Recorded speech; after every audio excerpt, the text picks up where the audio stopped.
Welcome to Park Media. I'm your host today, Vince Emanuele, and we are joined by Judy Ancel, who produces the Heartland Labor Forum and coordinates a team of volunteers who do the show. She is a labor educator, recently retired from the University of Missouri, Kansas City, and prides herself on teaching people to question authority, especially at work, and stand up for their rights. Judy is also active in Missouri Jobs with Justice and the Cross Border Network. Thanks for joining us, Judy. Well, thank you very much. How are you holding up during the pandemic? Oh, it's getting a little old, I'd say. I agree. But I'm super busy. Doing radio. You can do radio from anywhere. The only thing you can't do is very well is radio with a mask on. Right. So, but we properly socially distance ourselves. We've been doing lots of events on Zoom. And, I have a dog and I walk my dog, so I get my exercise. Right on. And are you in Kansas City then, Judy? I live in Kansas City, Kansas. Okay. Which is the smaller of the two Kansas cities, just so we can confuse everybody. Right. And including our president. Oh, well, that's easy. Who didn't? Yeah, he didn't know which one was which. Well, a lot of people don't. Actually, it was a real estate scam back in the 1880s. When they incorporated Kansas City, Kansas, they decided to call it Kansas City so that people might buy property here thinking that they were buying property in Kansas City, Missouri. That's the story I've heard. How often and where do you do your radio program? Well, it's once a week for an hour, and it's on KKFI, Kansas City Community Radio, which is a pretty powerful station. We have 100,000 watts. So we reach all the way to Topeka. What do you know? Wow. And we're a community radio station really dedicated to the whole idea that we should reflect the culture, the politics, the interests of the underserved communities, underserved by the mainstream media. How long have you been doing the program for? Oh, since 1989. Oh, wow. Same station. Same station, same program since April 1st, April Fool's Day, 1989. Oh, wow. Yeah, it's been, we've had different volunteers. We've had a whole series of people come and go. I guess I'm the only one who's lasted that long. But some of our volunteers that we trained actually went on to host other shows. What got you into doing the radio program? Were you teaching at the time? I had just gotten my job as a labor educator at the university, and the president of the local labor council, the AFL-CIO, asked me out to lunch, and little did I realize that he was actually going to recruit me to do a thankless task. But anyway, he said that the station had just gone on the air the year before, and the IBEW had wired the station, and in payment for their volunteer work, they were offered a labor show. And so this guy decided that probably I would be a good candidate to help start the show. And then several other people were recruited from area unions, a UAW guy and a guy from the government employees, and several others, carpenters, millwrights. We had a variety of people. And we started the show, and it's been going ever since. What got you into doing labor studies? Let's back up a little bit. Why don't you tell us a little bit about your personal background, how you got did you come from a family of union organizers? No, although my grandfather was in a union. He was an immigrant, and he was an electrician. Actually, I come from a middle-class family. My father was a lawyer. I was raised as, believing in the Democratic Party and liberalism and all of those things. And then I became an activist actually during the Civil Rights Movement. And then in college, I became actually an activist for women's rights. Because when I went to college, this was in the 60s, and the restrictions on women students just outraged me. I guess I have a strong ability to get outraged at things that are just manifestly unfair. And I was outraged by the fact that I had to be in at 10 o'clock at night to my dorm, and none of the guys did. They had no hours at all. Those were the rules at the university. Those are the rules at the Oh time. my And God. What university, was if you don't mind me asking, Judy? Stanford. Okay. And it was called in loco parentis, meaning the university takes the role of the parent. And so I immediately got myself on the social regulations committee, which set the social regulations in. And we demanded a meeting with the president of the university because I wasn't the only one who thought this was kind of wrong. And so the president of the university, a guy named Wallace Sterling, if you can believe it, sat down with us, and we asked him why we had rules only for women. And he told me that his father, that my father had given him the right to do that. And I said, well, never mind, my dad doesn't care. and turned out that my father hadn't given him the right, and he was just, it was just BS. But anyway, we started organizing. We exposed the corruption of their system. It only took a year to bring down those social regulations. And so I had a great lesson in activism out of that experience. Then we fought for the right for women to live off campus, because we had to live on campus and men could move off campus after their first year. So by my senior year, we won that and got the right to move off campus. And at the same time, it was Vietnam War. Right. There was anti-war marches going on. We went to the Oakland Draft Board sit-ins. And so by the time I got out of school, I was an activist and a little seasoned at that.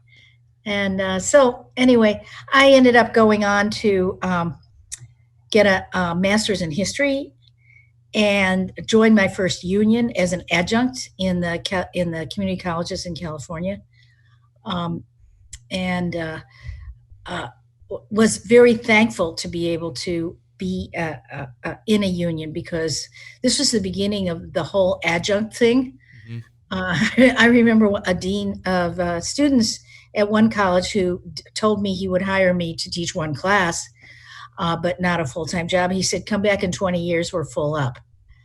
And that was really discouraging for somebody who thought that, I could find a full-time job and get some benefits and have a stable life. And I ended up teaching at one point at 5 different colleges in the Bay Area, one class at a time. I think one gave me 2 classes. And I was running myself ragged. So I got a job as a union organizer for the teachers union, organizing community college faculty. It was just the beginning of real organizing that was going on in the community colleges in California. So I went from there to organizing an electronics plant, to actually moving to Kansas City, where I've lived since 1978. Working, I worked in factories for about 7 years, and really learned it from the bottom up. So shop steward, organizer, I was in the Steelworkers Union. And so that kind of gave me the training I needed. I love teaching. And so it gave me the training I needed to become a labor educator. That's challenging, not just as a worker, but now you're a woman working in these factories. What in the hell was that experience like as a woman? You're coming from the Bay Area, you're back in Kansas City, you're working. A little more conservative here, right? Yeah, that's a big change. Yeah, except that, so this was in the late 70s. It was before Reagan. And the union, the steelworkers that I belonged to, actually had a fairly militant history. They had strikes. They understood solidarity, and so I learned a lot from those guys, and it was mostly guys. There were very few women in that plant. I took a night course to learn how to run lathes. And so I bid up on a job. I started as an assembler, and I bid up on a job. This was a pump plant, actually machining parts on lathes. And I actually really liked that, especially when I got a job doing one-of-a-kind off a blueprint and stuff like that. But the pressure, this was, as we went into the 80s and recessions, the pressure to produce became really intense. And the management became really nasty. And so, you know, and the union had to figure out strategies for fighting back. My personal experience was that one of the most interesting, well, a couple of really interesting things happened to me. As a woman, I bid on a job that was a little more skilled, and somebody else bid on that job, and he got it even though he had less seniority than me. And the union contract was, job bids were ruled by seniority, and I should have gotten that job. And they said that I didn't have the strength to do the job. So the only requirements for the job were that you knew how to read a micrometer, which is a measuring device. Not that you had, like big muscles or anything like that. And so it was really interesting because my union president, who was a very good guy, came over and he said, this is a violation of the contract. Do you want to file a grievance? And I said, yeah. And then every guy in the shop had to come by and tell me whether or not he thought I could do the job. It was like, this was really unprecedented, I guess. Anyway, management just went totally out of its way to deny me the job. They marched me over to that machine. They had a whole line of guys standing there with their arms crossed like this, watching as they told me to chuck in a part and tighten it up. And then they had their setup guy come over and test it and, tell them whether or not it was tight enough. Well, and I don't know if you know about machining, but when you, on a lathe, you use something called a cheater bar, which is a lever. It's an extension you stick in order to be able to get more leverage. They hid the cheater bar, so I had to ask for it. So, you go through all that kind of BS and you get tough. Yeah. And you learn how to talk back. And we won. Right on. It took a long time, but we won. And I really appreciated my union president for doing that. If it had been a non-union shop, that never would have happened. When I worked in an electronics plant, which was non-union, it was, a totally different situation. I mean, they really intimidated you, and they lied to you, and they harassed you, and all of those kinds of things. So I got a lot of lessons on how to fight back, how to talk to people, and so on and so forth. There was another situation where I was working the first numerically controlled machine that they had in that shop. It was a computerized machine, and it was a difficult machine because it kept going out of adjustment. So it was really hard to make the quota. And there was this young man, younger than me, I was in my 30s, he was in his 20s, named Dennis, who was working the night shift and I was working the day shift. And he would leave the machine a mess. He wouldn't shovel out the chips from the metal that he was cutting. He wouldn't change the coolant.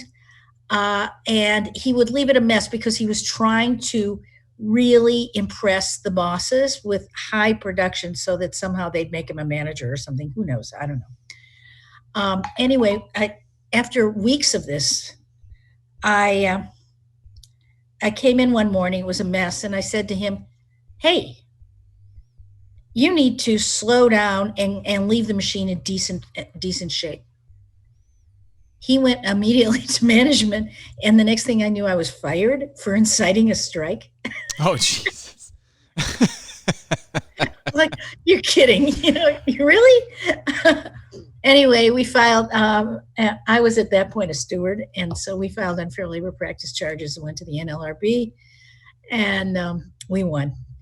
And what was really interesting to me, I think I was off for 2 or 3 weeks. I think probably 3 weeks I was off. And when I came back to work, Dennis, the guy, was gone. He had been so frozen out by my fellow workers, and I don't know what they said to him, but he was gone.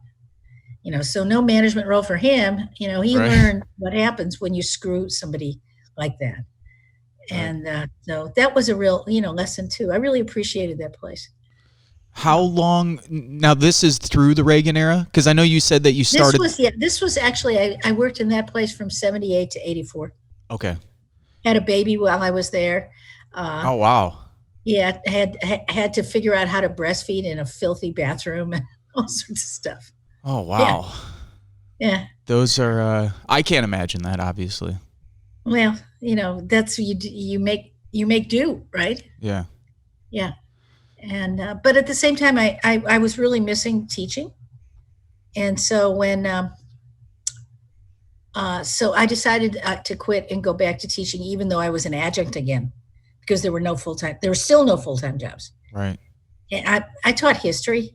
It's like the last of the job opportunities. Right. Unfortunately, I see you have a lot of books on the wall, so I don't know if you have any history books. Oh, But yeah.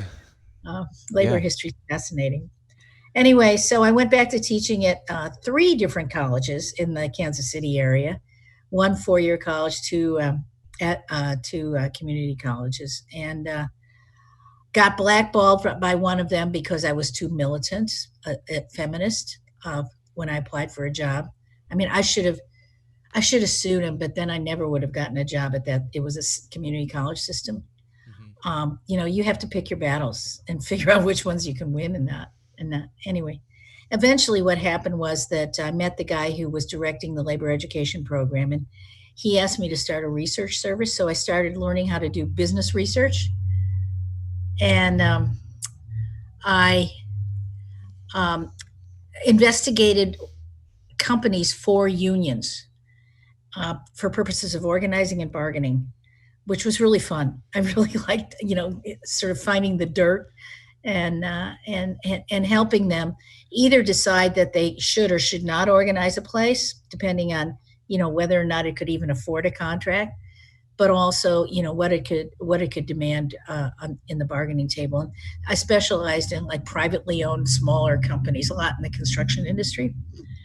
Which you really have to do a lot of digging. And that too, I learned a tremendous amount of how to do that, how to analyze their financial statements and stuff like that. And then the job as director of the program opened up, and I applied for it and I got it. And I did that then for 29 years. And that was starting in what year, Judy? That was starting in 88. 88. Wow. So you've been just until a few years ago. Yeah, I retired 2 years ago. Excellent. Excellent. And were you happy to be done at that point? Are you kind of ready to step away from? I actually wanted to retire earlier, but I didn't because I knew they were going to can the program, and that's what happened. They used the excuse in Missouri. We had this big right to work fight. Same here in Indiana. Yeah, and right around the same time. Yep. And we won, and labor was just completely enmeshed in fighting the right to work. We got it on the ballot, so it became a referendum to repeal a right to work law that had been passed by the legislature. And so they canned the program right in the middle of that fight. And I knew there was no way that labor was going to get the energy to take on that fight as well as the right to work fight. And so I just simply bowed out. Yeah. Basically, I still do some labor education with unions around the country, but not so much.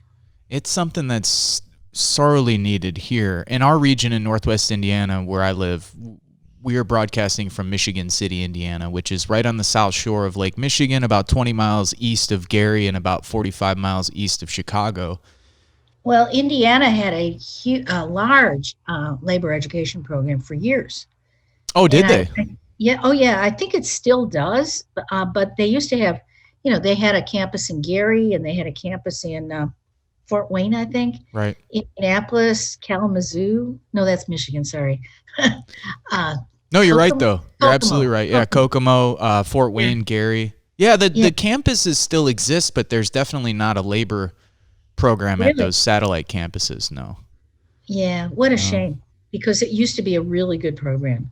Yeah. So it's part of the whole right-wing attack on labor that has occurred. Labor education has really been under attack in various places. It still survives in the states that have very large union movements.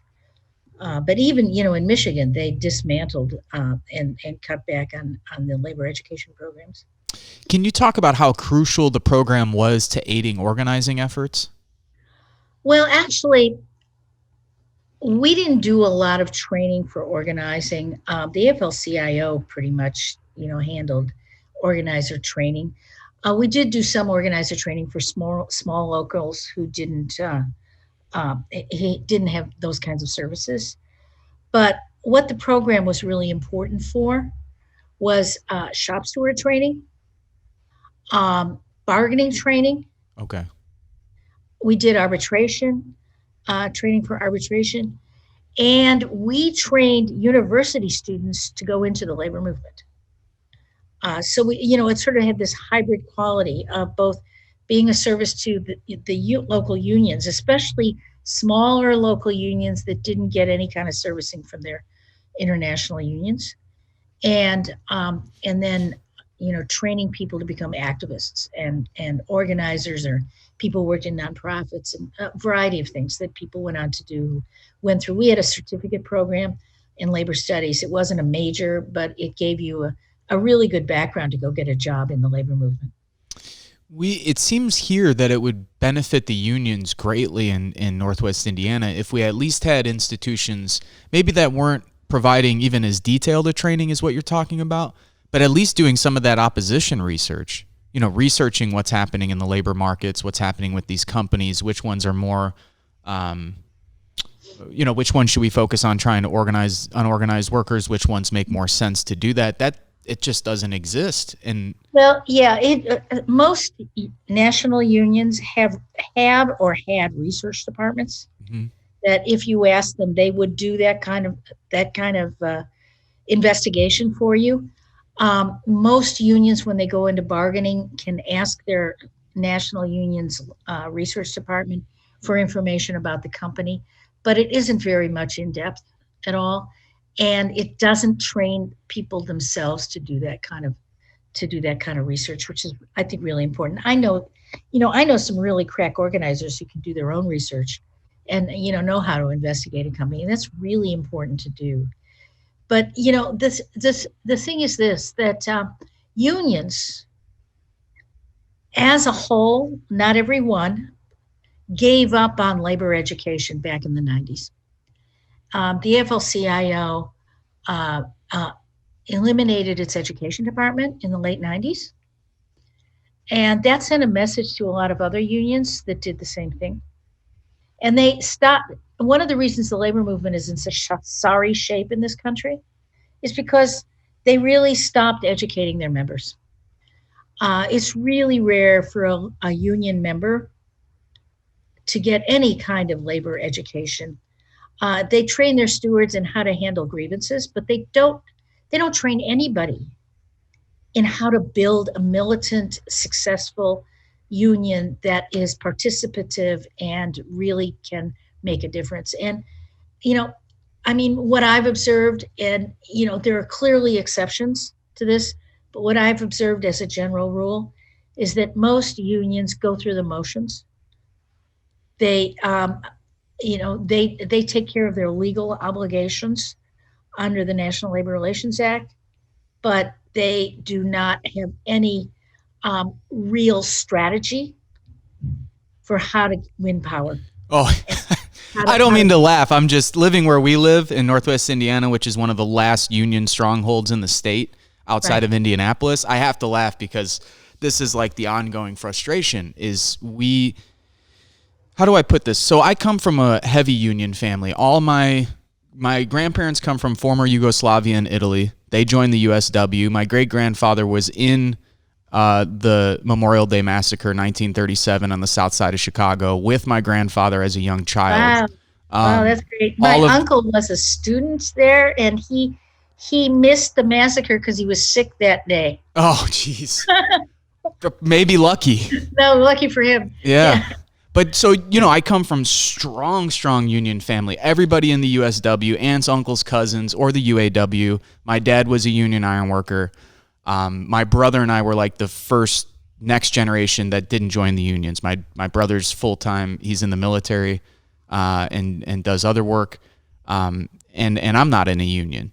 And it's so fascinating and frustrating to me to come from such a heavy union background And yet, as an activist, as I came home from Iraq in 2006 and joined the anti-war movement, since then, working with an anti-war movement, environmental movement, Black Lives Matter, different groups, Occupy, community efforts, I feel so alienated from the labor movement as someone who comes from a family of labor, like very strong roots in the labor movement.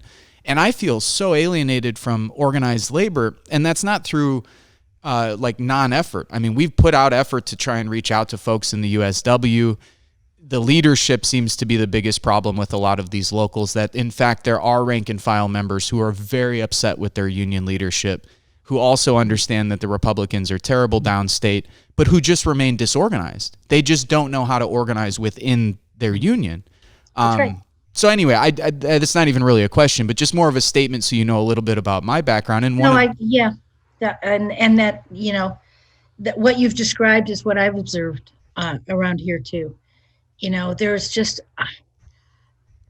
the leadership of our unions is I don't know, they just have no vision, and they don't have a hunger to change. They're afraid of their rank and file. They're afraid of educating them because they'll run against them for office. Yep. And so they're biding time. And granted, a lot of them face real challenges.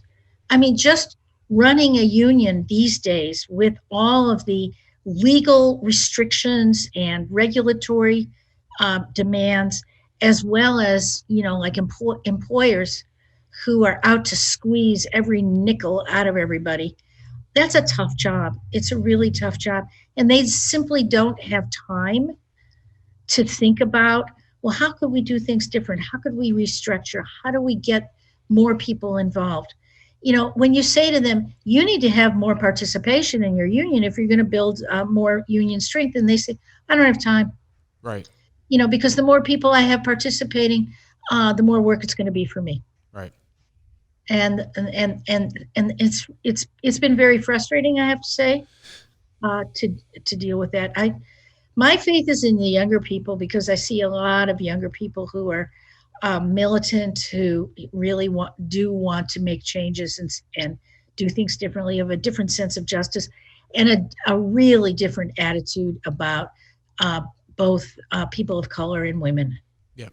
And I'm just hoping that they stick it out enough to become leaders. Otherwise, the labor movement's going to die. Well, we don't have anything to defend. I mean, one of the things I say to some of the older folks that I speak with about, I'm 36, so I now feel old and no longer can I be trusted by the younger generation. But, the people we work with who are younger, when I talk to our friends who are 18, 19, 20 years old, they have nothing to fucking lose at all. They look at the world and they go, I have no retirement. There's no future for the planet with climate change. The government's corrupt. The corporations have taken over. So there's no sense of like, I'm going to get this nice middle-class job, get the 2-car garage, go on the vacations, enjoy retirement. There's no sense. That's like out the window. So the ones who've decided to engage politically, and obviously more and more are coming into the mix, and I think that's great. The people who have decided to engage politically, in our experience here, even locally in a place that's not some progressive stronghold, they're pissed and they see that there's nothing to lose. Right. They don't have much to protect. The challenge we have, at least how we see it, is that it's not that these younger people don't understand how screwed up things are, but trying to convince them that if they do something that they can in fact make a change. That there is this sense among a lot of people that, hey, look, no matter what we do, we keep getting shit on. Obama was a disappointment. They screwed Bernie in 2016. We got Joe Biden and Kamala Harris in 2020. Why even bother? It's like that kind of, and I think it's understandable. I mean, sure. I think a truism is that people do not organize until they think they have a chance of winning. You've got to have that kind of hope in order to make it worth your while. Otherwise, why bother? People don't like jousting at windmills. What they like is having a clear vision and strategy to achieve that. And unfortunately, very, very few people and very few leaders think strategically or have a vision. And I think that's just so important for the younger generation to develop a theory of change, to understand history, to understand what makes people move, not just what makes people move in a movement, but what makes people who have power move over. And that I'm an educator, and I truly believe that with that kind of an education, you have the tools to really change society. Unfortunately, they're not getting that education in our public schools for sure. Right. They're getting business values, not collective values or social values, and so they have to do it themselves, or they have to like find ways to get it. But I think that's just really important, and people are gonna move when they have both a combination of desperation and hope, I think. What do you make of this? Is sort of a two-part question, but it's related both. One of the questions we've been asking is, or we put a lot of time into the Bernie Sanders effort. Our thinking was it made a lot of sense for multiple reasons. Obviously, first and foremost being it would be nice to have sort of a Band-Aid for 4 years, or to try and push some progressive reforms, at least to give everybody a breather, to give us a cushion to organize more, to be in the position of pushing for policies instead of constantly opposing policies. For all of those reasons and many more, maybe most importantly because his campaign was bringing people into the mix who had never been politically involved, which we thought was, tremendously useful. Okay, that project didn't work out the way we wanted it to. Pandemic hits. I think a lot of the questions we've been having with people, or the conversations that we've been having, in those conversations, one question continually comes up, and that is, what is the primary vehicles for change? As a history teacher, as a scholar, as a labor scholar, do you still see that unions should play a central and must play a central role in any kind of progressive political change that we have in the country? I mean, if we look back at history, like somebody the other day had said, maybe we can push Harris and Biden to do these kinds of progressive reforms. I think back to history and I go to the 60s or the 30s and I say, well, what was the infrastructure that existed to make that happen? That there was a communist party, there was a socialist party, there were organized unions, there were organized student groups, there were community organizations, people were organized within the Democratic Party. None of that infrastructure exists today. And so for me, it's not about like giving up and putting our hands up and saying, oh my God, it's just not the same.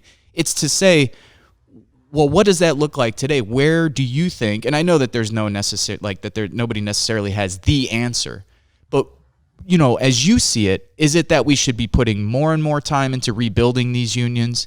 Is it that we should be doing all of the above, electoral organizing within the Democratic Party, organizing outside of the Democratic Party? Campuses remain disorganized, even in our communities. We're the only community group that exists in a city of 30,000 people. That's crazy to us. And we're not trying to bring everybody under our umbrella. Our thinking is, you want to be with us? Cool. If you want to start a group on the west side of the city, we'll help you start your own group and we can work together as a coalition. We're not trying to be in any way dogmatic or sectarian about it. We're just trying to think like, where should we be spending our limited time in such a crucial moment when so much is on the line, and we want to be as strategic as possible while using our time? That's a question I've asked 33 people on the program, so I don't expect you to have the answer. Yeah. I guess I'd say two things. One is there are certain tactical goals that we can win when we get enough groups behind it. I'll give you an example, okay? I'm involved in Missouri Jobs with Justice, and we have branches in Kansas City, St. Louis, Springfield, and Columbia right now. We're growing. We just passed Medicaid expansion. Okay, our state, Missouri, or their state, I live in Kansas, but whatever. The Republicans have dominated the legislature for eons now, and they refused to pass it because it was Obamacare. So we finally figured out a strategy to get it on the ballot. And we managed to, and it wasn't just us, it was other organizations as well. A lot of the faith community, a lot of the medical community, all pooled their resources and their time to get it on the ballot and to win. It didn't win by a whole lot. I think it was 53% to 47% or something like that. But it won. And now, like 230,000 Missourians are going to have access to health care that they didn't have. And that's a real progressive win. It's a reformist win, but it's something. It's significant. And it shows which side you're on, yep, which I think is important. Even though a lot of people don't understand it, they think it's still Obamacare. Oh, sure. My God. Right. So that's one thing is, figure out what battles you can win and go for them. But it takes a lot of resources to do that. I mean, we spent a year working on that. Same thing with repealing right to work, which was the labor movement was at the center of, but a lot of allied organizations helped with that too. Took a long time, but it really energizes people. I mean, the thing is, people get energized when they see that it's possible to win something, and they get experience by doing it. And so those are great training grounds for building a movement. You asked the question of whether we should be putting our energy into reforming our unions or not. I don't know. I guess I'd take a case by case basis on that. What's really important is that we create a movement of the working class, whether it's unionized or in some other form. The fact is that, the vast majority of people are workers. They have economic power collectively. And, the Democratic Party is corporate. The Democratic Party is not going to change unless it's forced to change. And if you look back at history, to me, the great lesson is that we make major gains in this country only when we have mass movements, which they can't ignore because we're creating too much trouble. I don't know if you've read the book that came out in the 60s called Poor People's Movements. To me, it's like a Bible. We just interviewed Frances Fox Piven a couple weeks ago. It's a brilliant book. It's a brilliant book, and it really influenced me in terms of what a theory of change. Yeah. And I think that it's really important for people to understand that there's no easy way to do this. And without a movement, we're all lost. And so, we have to be figuring out the nuts and bolts of movement building in order to do that. And a lot of it depends on, conjunctures of forces that we don't have any control over. Like, who would have expected COVID? Who would have expected Trump? Maybe we would have expected Trump if we'd been really paying attention to the white backlash that really helped create him.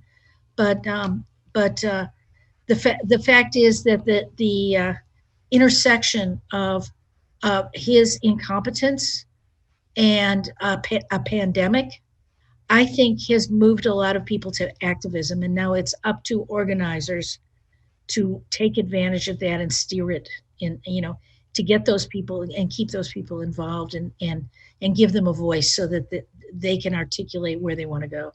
Well, you sort of answered what my last question was going to be, which was, what is your advice? You have new wave of organizers and activists in the streets right now with the Black Lives Matter protests. We've got the election coming up in November.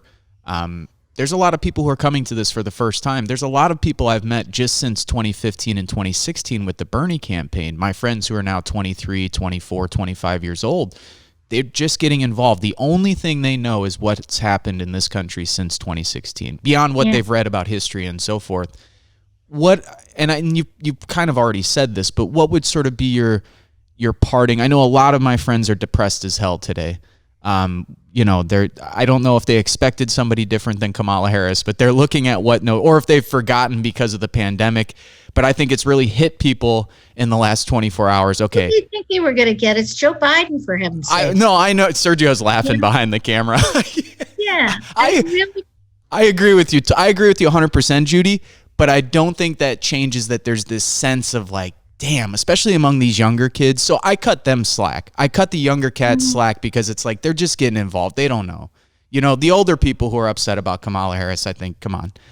But these younger folks, you know, they're just getting involved. They see this and they're going, damn, I saw this in 2016. Well, okay, we're not changing this country from the top. We have to change this country from the bottom. And that's true anywhere in the world. Okay? I mean, yeah, you can knock off a leader. That doesn't mean you're going to have deep change. You know, if we can knock off Trump, that's a victory. Yeah. But we're going to get Biden, for God's sake, you know? And, you know, like Biden is clearly better than Trump, and I'm going to vote for Biden. Somebody asked me yesterday, are you for Biden? I said, yeah. And they said, are you going to vote? Are you going to tell people you're going to vote for him? And I said, yeah, damn right. I'm going to tell people I'm going to vote for him, because 4 more years of Trump will be an absolute disaster. For so many people will die because of that. And who knows what war he's going to start.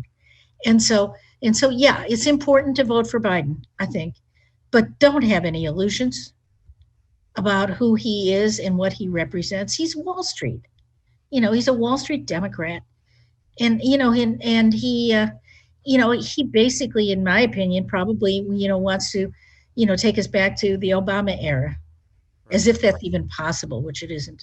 Right. You know, so